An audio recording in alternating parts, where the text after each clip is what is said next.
would like to invite Shelly Sanchez Terrell, who is a teacher trainer, instructional designer, adjunct professor, and author. Here we go.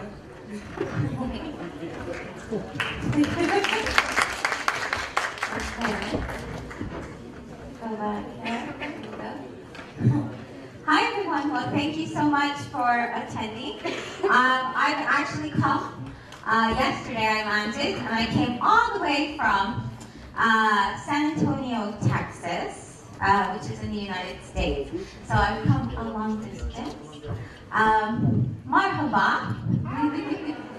I love being in Istanbul. This isn't my first time. I actually have some very great friends here, which you have seen in presenting. Özge, Virtue, Eva, next is my friend Sophia, but lots and lots of people call in. I mean, there's many. You have a rich network of teachers here who are actually quite tech savvy. And I've traveled around the world. I was recently in Venezuela, helping teachers there. And so I really appreciate the dedication that teachers in Turkey, them coming. So I want you to congratulate yourselves because you are here today on a Saturday learning what is necessary and what schools and teacher certification programs should be already teaching. It's quite necessary. And Steve Wheeler, I'm going to refer to his keynote, his opening keynote quite a bit. But first, I want to say thank you to Ishil, who invited me here, and is a very good friend, and is doing great things in Turkey for teachers and creating different professional development programs. So, Steve pointed out, we all know, you can kind of see here, with digital devices, that digital devices are changing the way that we communicate, the way we share, the way we learn, our language and behavior. We know this. But teacher certification programs right now are way behind.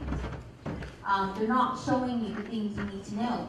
And so I wanted to know, okay, I know this, people keep telling me technology influences this and that. So what I decided to do is 4 years ago, I decided to study. I studied the different social networks, and I'm going to be doing this for my PhD research, but also for my next book called Bite-Sized Potential. But right now, while I'm doing my studies, while I'm doing my research, you get to benefit from that, because if you go to shellyterrell.com, you get access to a lot of the activities we do today, and we're going to do activities that you can use with your students, icebreakers, and to teach them different values and stuff. It's 30 minutes, so it's going to be a whirlwind of you doing things, okay? So I'm just going to warn you right now. But also you can find many more, and then you can also follow along with the research that I'm going to be documenting eventually at bitesizepotential.com, okay? So you get to benefit from that. So what I did was I took each social network, Instagram, Facebook, Twitter, and I treated them as their own separate countries, like Turkey and like the US. And what I did was I studied, because my master's is in ELT, but my bachelor's, it wasn't in teaching. I actually accidentally ran into teaching. It was in communication and communication theory and English literature. So that was my specialty, is studying the way that we communicate, designing web pages. And this was back in 1996. And so I treated them as a country, and what do we see in different countries? Well, if you think of Turkey and the US, there's different cultures, different traditions, values, norms, language, customs, and this is the same if you think about the social networks you participate in. Think about the difference between how you would present something on Twitter versus Facebook or even Instagram. And so I studied all of this. I studied who are the leaders, the ones that are the most followed or friended. What do they do, and how do they inspire action? Okay. So I'm going to show you what are the implications of this. Because I've told you that in schools, most of us aren't even allowed to use digital devices, which means that we have a generation of users who are using these devices, and the way that we now learn, communicate, and even the way we date has all changed because of this. And we, in this room, follow these traditions and norms and values, and we don't question them. And we aren't even a part of teaching and giving a foundation to those who create these and influence our behavior. So what does this mean? Well, let's first take a look at the way we communicated a long time ago, because this actually can be quite the same. A long time ago, even 50,000 years ago, they found the earliest cave paintings. And I want you to think about, what is the message here? This is the way we communicated before language, before we came up with a code and everything like that, an alphabet. So someone, you can yell at me, what are they communicating here? What is being communicated? Hunting. And what is hunting today? Yes, they come together to hunt something. So what would modern hunting be? What would be the modern way? Well, but you're hunting for what? To eat, yes. Yeah, so maybe at a restaurant, or maybe if you're hunting, maybe if you go to the supermarket, right? You didn't check in that time exactly, you just went after the food. And now, this is actually from Nick Peachy, Ken Wilson. They were having this communication on Facebook.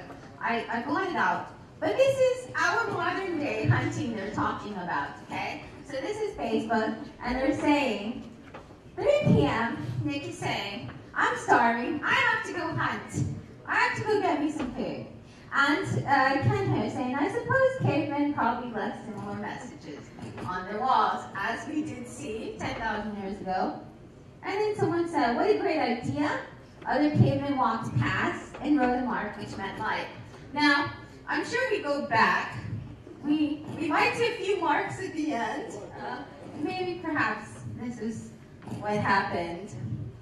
But I want you to think, because the narratives don't change. What do I mean by narrative?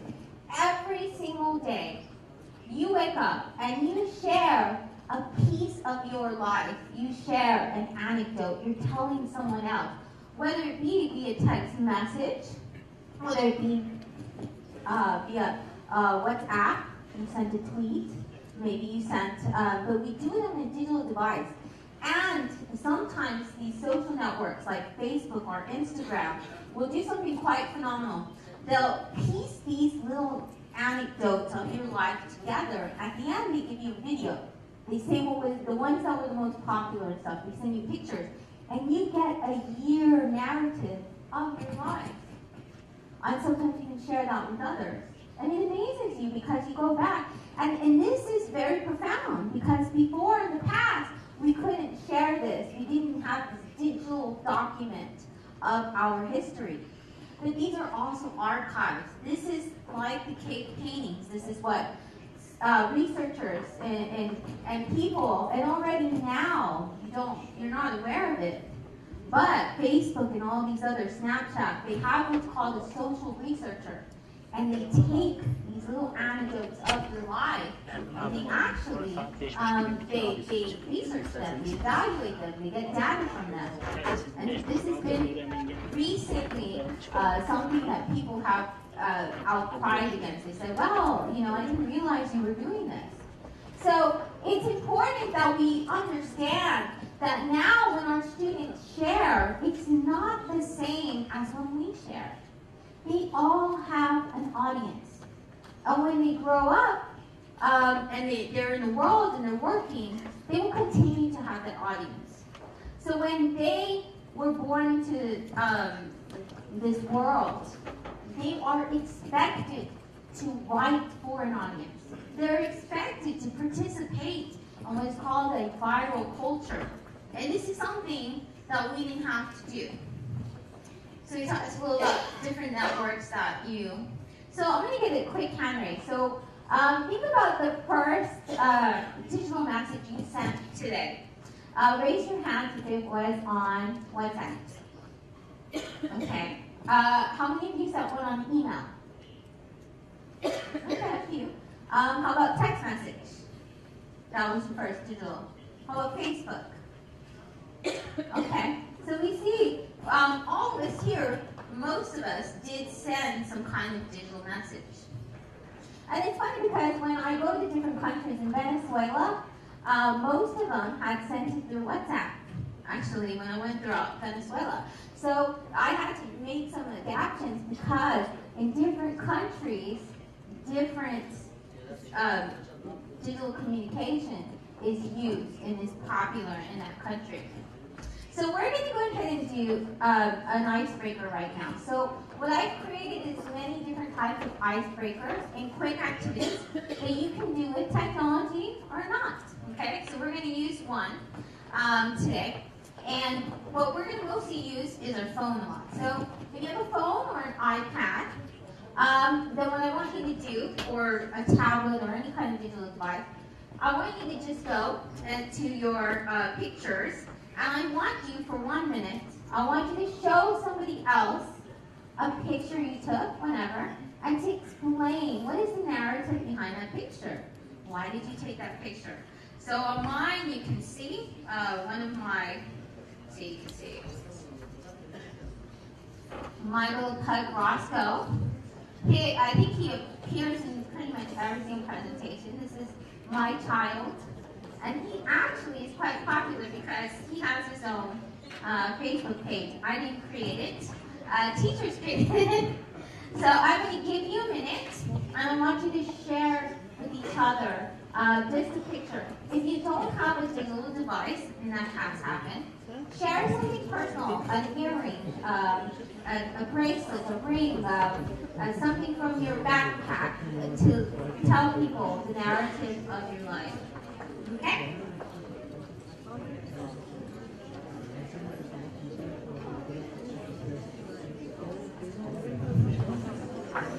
What am I seeing here? Okay, your selfie is moving. It should be called a selfie. A pigeon selfie.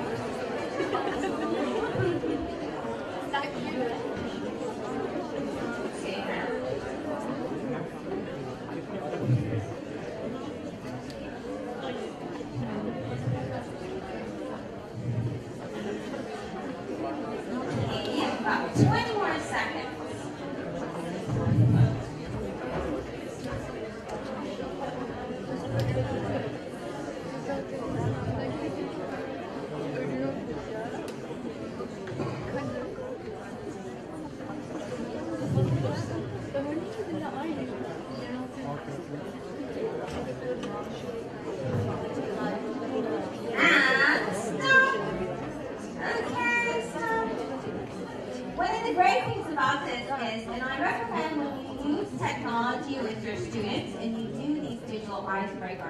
Or these activities, you have a timer.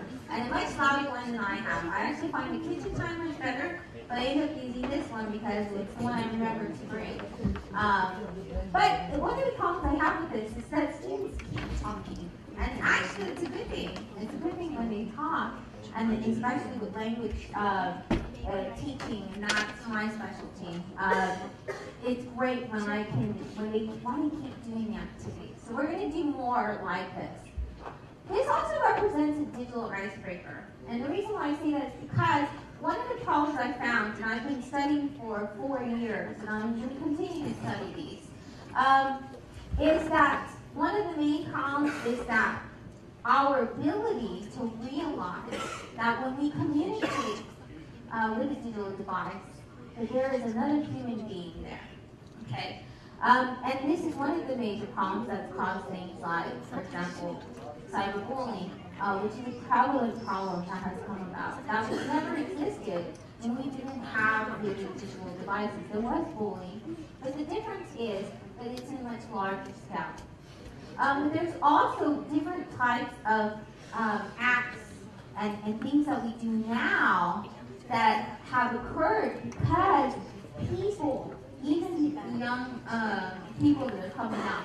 They want to see a human side of this digital world.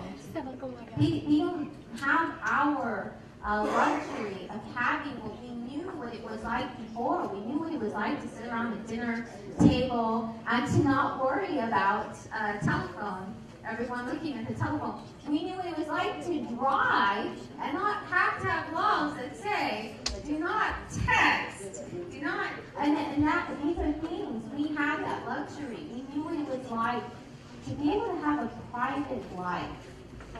And these are things that our students no longer have the luxury of. They were never born in a world where they could do that. So we have done different things. They've changed the rituals, language, customs, our learning. And there's so much I can tell you about this, our values, because of this. And you can see this time and time again. One of the first major news stories was the first selfie that was taken with the Pope. There's Twitter accounts for different religions. There's, and I'm going to show you a story in a little bit that I read along the plane ride here. But even our dictionary, there's a teacher named Victoria, and she posted on her Facebook page how teachers were very upset and others because they took out the word acorn, buttercup from the dictionary. And instead we find words like selfie, we find words like hashtag, and even the words that we now know, like tag, have very different meanings. Our language is changing, and if you don't know this, and especially if you're a language teacher, if you don't know things that are in the dictionary, we're responsible for words in the dictionary. We're responsible for this language. So they might think that selfie is not an important word to know, but actually, it's a word in the dictionary. It's the word of the year. So that's our responsibility as teachers. That means that we are current. But the other part of that is that our students anywhere have the ability, when they post online, they have that power to influence not only the language, but the words they invent, selfie, gets everyone around the world to do something. They have the power of action. So one day, and I don't know who it was, I have to go do the study, but someone went to the bathroom stall and went like this, and then he put it up on some social network, maybe Facebook, and someone liked it, and then somebody else liked it, and then it became part of our lexicon. And this can happen anytime, anywhere. So imagine if a student has never had a foundation on the power that they hold, their bite-sized potential, then they don't understand what that means. I studied social dating as well, online dating. I studied things like Tinder, Match, eHarmony. And it was very astonishing that I found the majority of profiles of men, especially, even men that were 40, who were corporals, who were CEOs, had one of a bathroom. And so I often make the joke, it used to be that you used to find your match by whoever dressed up and came to your door and gave you flowers. And now we found our future spouse by whoever dresses least in the bathroom. So it's funny, but it also shows how powerful digital learning is and why it's important that we become part of the foundation of learning for this. When we get students to question, debate, to realize they have an audience. Think about some of the things you do, and if we had time, we would do, I have icebreaker you can do that does this, and it's digital bingo. And it's find someone who has participated in a flash mob.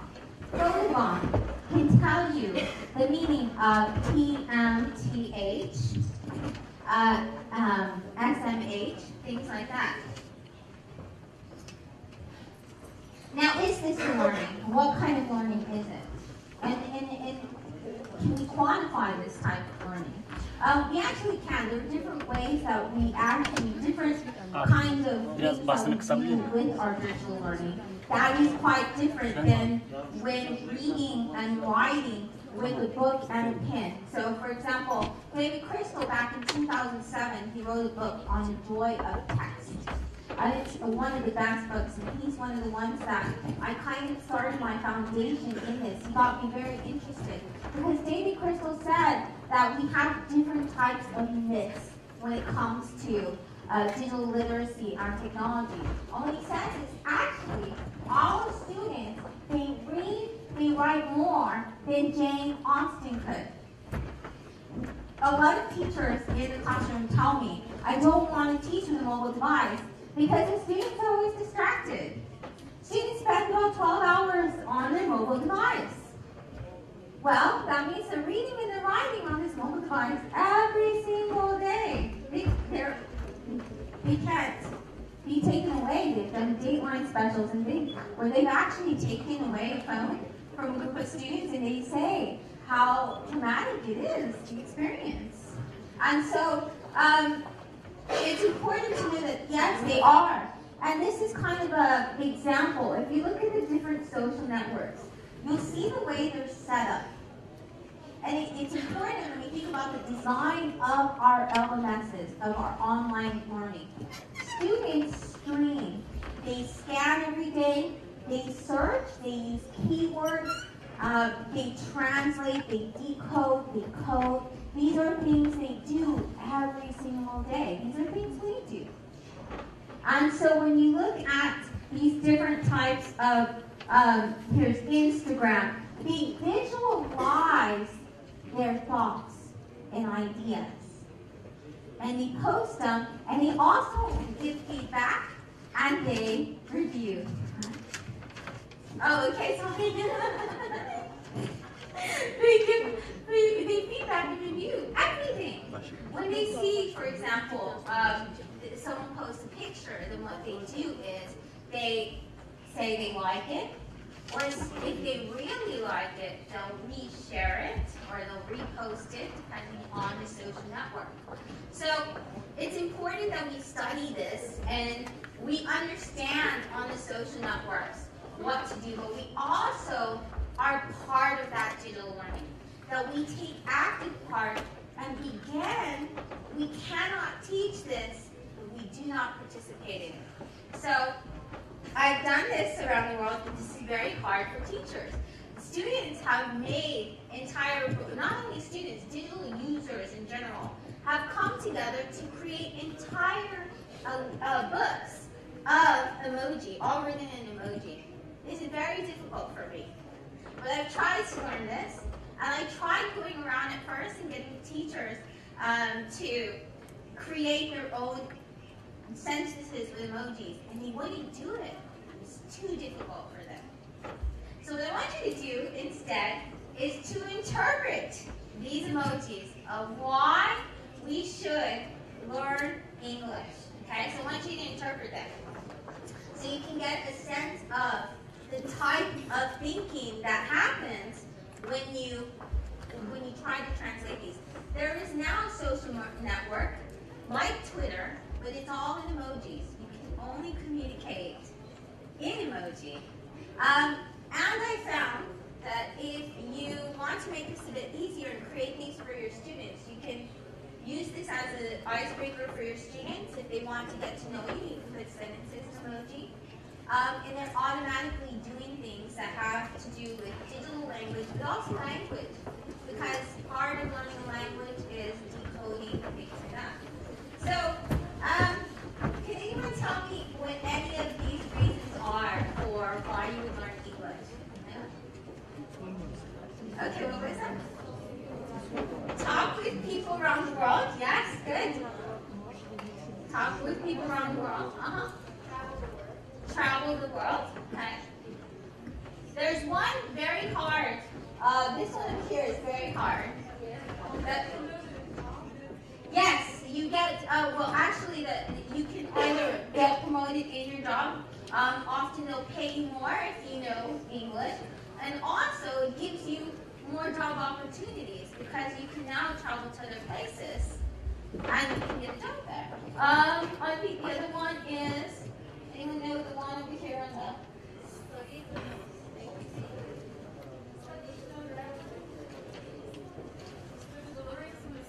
Yes, exactly. Because a lot of people around the world, when I interviewed them and I asked how did you learn English, they said, I learned it through songs, English songs. See, you are, but you notice what kind of a thinking it took to do that. If you flip it around and you try to create those sentences, it's even a higher level of thinking. It takes a lot. It's actually quite difficult. The reason why, when I was coming in the plane, I noticed this story, and it was talking about how these monasteries, 500 years old and more, and they were giving a picture of these boys in the monks, the monks had younger boys living there, and they were shouting, "Yay!" and they were watching football. They were watching football on the screen. And one of the monks rolled his eyes, and the reporter said, was talking about social media because now they've added the internet and social media in the monasteries. And he interviewed one of the older ones who rolled his eyes and he said, I don't like it because I don't know how to do it. And he said, but I realize the importance of having it. And he said, now the younger boys have Facebook pages, they have Twitter accounts, things like this. And it makes me think about it. And he said, the reason why we do this and we have to adapt and we have to try this is because there wouldn't be any more monks. People wouldn't learn about it. And so many different types, the Catholic Church, but schools are still fighting it. They're still saying you can't use a device, you can't use this, even though monasteries and stuff realize that there is going to be less, and for us it's even scarier because our digital users will continue to use their digital devices to do the things they are doing now, and they won't think about it. So I ask teachers to do it not because you like it, but because we need to get students to realize how important each act they do online, even liking something, impacts society and the world. It's that important.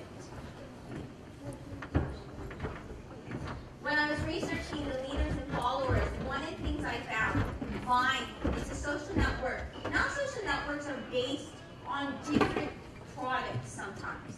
For example, Instagram, pictures, you take pictures. Now you can also take video. Vine, you just do video. Snapchat, one of the most famous and downloaded of 2014. It was the most downloaded app. You had to take a selfie in order to communicate. I participated and I thought, this is very difficult. I couldn't do it. It was so difficult. Every single message, you have to do a selfie. There's no getting away with it. And that's one of the most popular social networks. Social networks now, you'll realize they have to have an app. You can't do Instagram. You can't do Snapchat online. I mean, WhatsApp is now doing where you can do it online, but it used to be where it's just the app. And so the ones that are coming about, the technologies now are influenced by the users. The reason we have a social network and it's most popular with selfies is because that is what the users have indicated they want. It disappears. It's called an ephemeral app. Why does it do that? Because that is what users want. They don't want permanent information. They don't want an archive a year later that says everything they did within the year. So it's important to understand how even our behaviors change the apps. The other thing is it changes the leaders. So it used to be celebrities, like some people might follow here. The most celebrities followed on Twitter, Kanye, things like that. This is the most followed on Vine. Nash Grier, 16 years old. 7 million followers. And as this, he gets people, he gets them to share his videos, 73,000 a day. So you can see how powerful it is for that a 16-year-old has this kind of power. And who started this? Well, our students, I say, grow up in what's called a viral culture.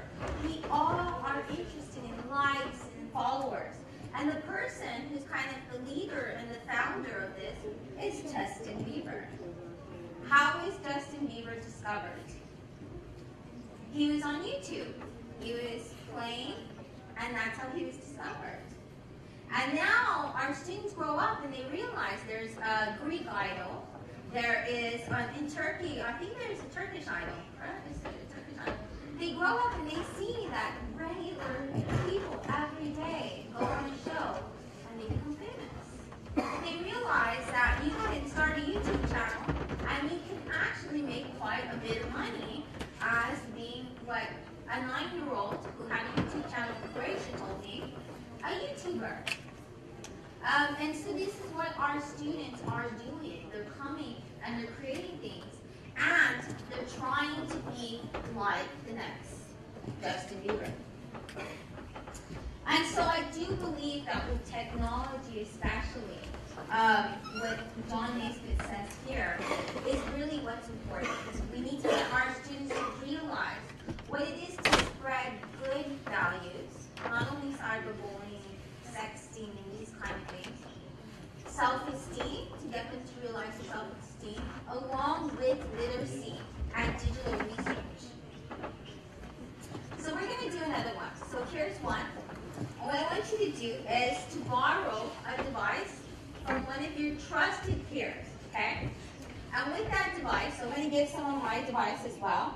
I want you to take selfies, but these selfies have to inspire 2 good values, which is laughter, or at least get someone to smile, okay? So I'm going to give you a minute. You can do whatever you want with the selfie. You can make funny faces, you can include other people, you can do what you want, okay? So I'm going to give you a minute to do that. And I will give someone my phone here. You have my phone. And you're going to take selfies. Wait, you have to do the setting for the selfie. There you go. You can take them with other people. They can be upside down, they can be backwards, you can do backwards, whatever you would like. And the reason you're doing it with your friends, do it with your friends. Oh yes, I can. It's that way we can find it. They're going to find these later, okay? Okay, now I have to do this. Okay, you all have to be able to draw something on the thing again. You have the drawing here. Very good. That was good. Okay. Do you have a look at the little slide? How do we do this? Okay, I know. Why don't you give me my button here?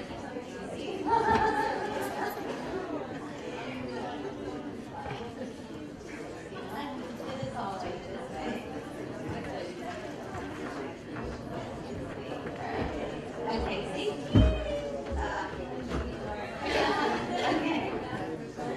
Okay. Very good.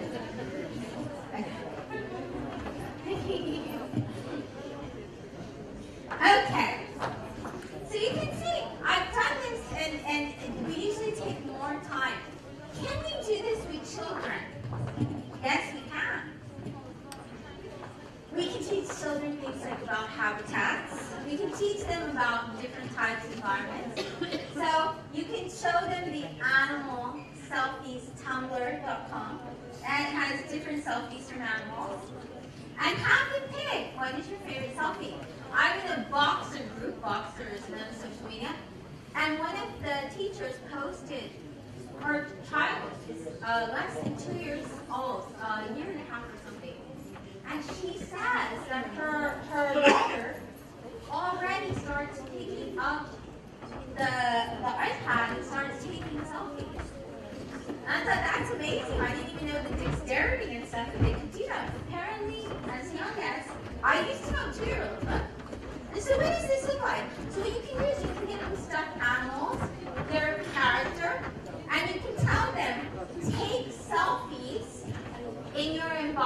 of that animal. Sometimes I show them a video called an epic selfie, and they have to make their own epic selfie adventure.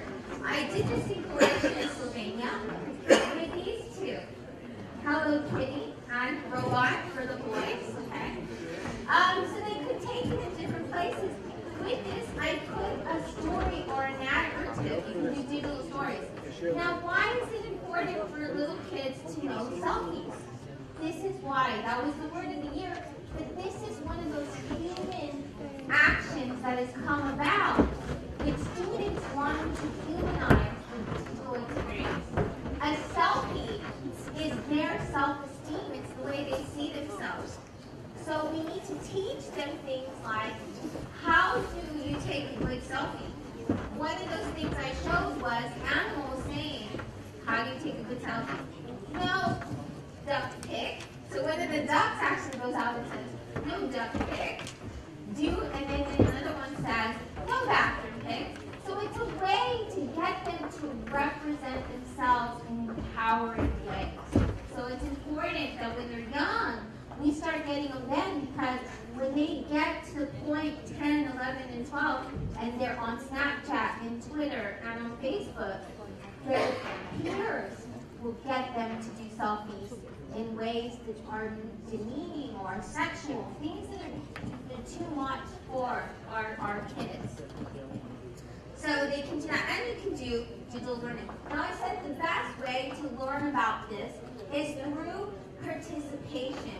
And the way you participate in all these social networks, and it's a Sarah thing, use these social networks to connect with other teachers and develop your own personal professional learning network. And Steve talked about this in his keynote at the beginning, so I'm not going to go through that. But let me tell you that in all of these social networks, teachers are learning from each other every single day.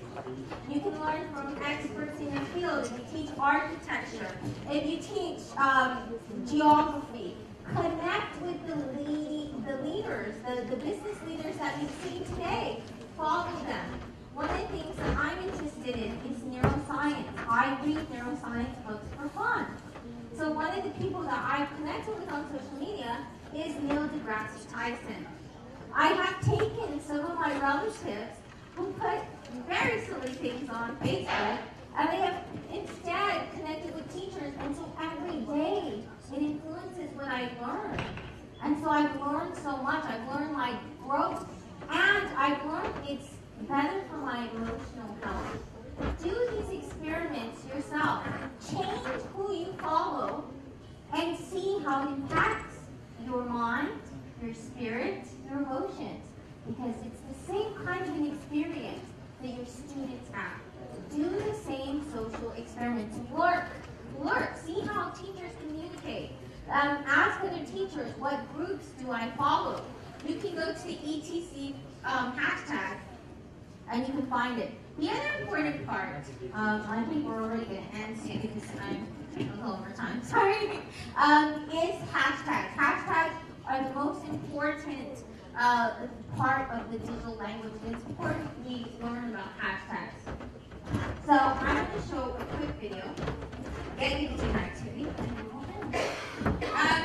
So this hashtags, and one of the things I get teachers everywhere, I'm going to encourage you to do is to come and to create a hashtag that inspires good action, okay? You don't actually have to invent it, you just write it down here. Anything you want, it doesn't have to even be related to education. But it's important that we do this because hashtag means anytime you put a number sign. Oh, okay, cool. Put it down here, I'll take a picture and share it. But one of the things that it does is it allows you to make movements. It is part of the language of viral. Anyone who puts a number sign creates a web page. So it's so wonderful that it's that easy for anyone in the room, even our students, to become coders and kind of create their websites and movements just by putting a hashtag. So that's what we're going to end and do. But before I want to do that, I want to tell you to do this sliding too. So my dad is the one who gave me my bite-sized potential. When I was younger, they always say, you look Turkish until you say marhaba. Then we know you're not Turkish. But I am actually a Mexican-American. My parents, I'm the first generation and my dad's first daughter to actually graduate from college and go to college. And now I have my master's, so I'm the first for that. And I want to be the first to be in my bloodline to have my PhD. But my father didn't know anything about this. His parents dropped out of school when they were 11 and 12. But my dad said, when I have daughters, I want them all. And he had 5 daughters, and all of us graduated from college. So he decided then, when he had that belief, and it's the same for you. Was it easy? No, it was very difficult. My father couldn't help us with homework. He couldn't help me with math. He couldn't even figure out how I could go to college, because in America you have to pay a lot to go to college. And but he believed, and that belief, even though it's hard, you're stepping in new territory. It's hard. But if we have that belief, we have the power to get our students to impact societies in an amazing way. So I created these hashtags. EdChat, which is one of the first Twitter chats. Now there's over 400 Twitter chats with teachers. 30 Goals EDU, that's my book that's out right now. With 10,000 teachers participate. And that's actually an Oscar education I got from Washington for creating this hashtag. So I have seen the power of using these different types of tools to create movement and to inspire good action, to help teachers, and you can participate in all of these activities. But when I looked at the analytics, and I think that's important for students to do, look at analytics. EdChat has a reach of nearly 2 million, and that's in 3 days. So I think it's really great to see the potential of doing this. And the potential is something like this, and I'll end with this. Albert Camus, which was a Nobel Peace Prize winner. One of your students, someday, they're going to create the movement to do something amazing, or they may be the next Nobel Peace Prize winner. Albert Camus wrote this to his teacher right after his mother. So every time we walk into a classroom, and this isn't only about people, but it's just about teaching in general, we have to push ourselves to the limit. And we have to understand that what we teach is connected to life and learning. And learning should be meaningful. It should show students how to make a meaningful life. Okay? So thank you so much for coming and inviting me. It was a pleasure to be here. And come create your hashtags, and I will show them to